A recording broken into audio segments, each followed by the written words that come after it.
Dum, dum, dum. Oh my. Mustang. Giveaway 2009 Shelby GT 500. 500 at 6,000 RPMs. 480 pounds of torque at 4,500 RPMs. 6-speed manual. 33K. Title. Rebuilt. It's been smacked up. Okay. 1 ticket for 20 bucks, 3 tickets for 50 bucks.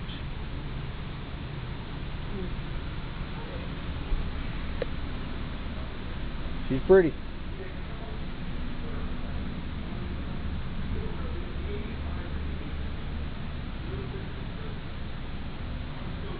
So whoever had it before maybe didn't take care of it real good.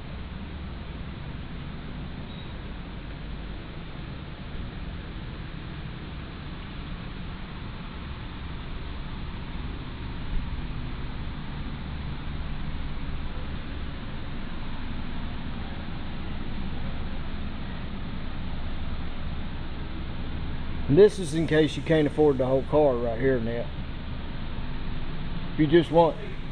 If you want the experience without the monthly payments, copy.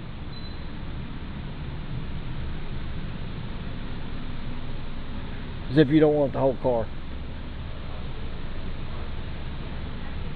No, this is for movie nights in your house. That would be cool. Yes, I'm seeing it now. I was wrong, she's right. Like you're driving. 7th generation G7 full-size clay model exterior.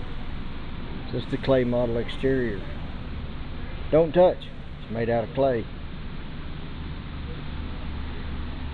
It actually is. Look at that.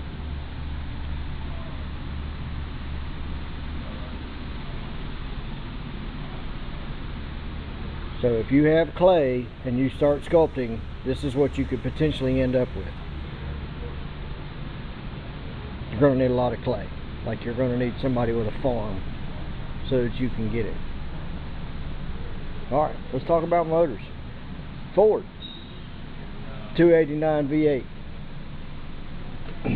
The 289 V8 started in 1963. It was the third engine to appear in the popular Windsor line. The 289 was the most famous and highly desired engine used in Mustangs built before 1968.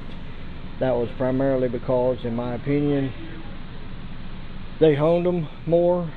I think it was MagnaFlux. There was just a couple processes that they added to the process. The reality is, it wasn't that much greater than the regular 289, in my opinion. But they did work on the finer details to a higher level. So 3 different options: 2-barrel 195 horsepower and a 4-barrel that produced a whopping 210 horsepower. Now they've came a long way from 500, from 200 to 500, but okay. Boss 302 race engine. Perhaps the most widely recognized version of this iconic engine was the one found under the hood of the nothing short of legendary Boss 302 Mustang. It was available only in 1969 and 1970. It's a high output variant of the typical 302. This is the engine my Mustang had in it. Yes. Cleveland cylinder heads with some basic changes, and they increased the bore and the stroke just a little bit.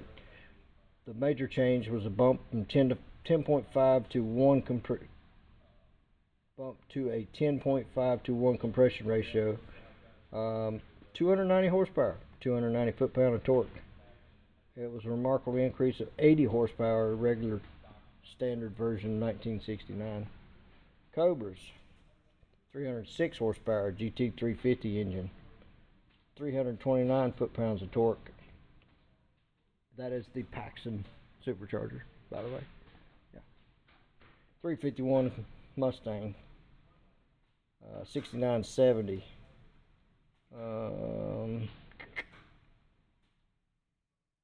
Doesn't really give us a horsepower. This is the one I worked on, 50302 CID V8 HO, the high HO. This was 85 Mustangs.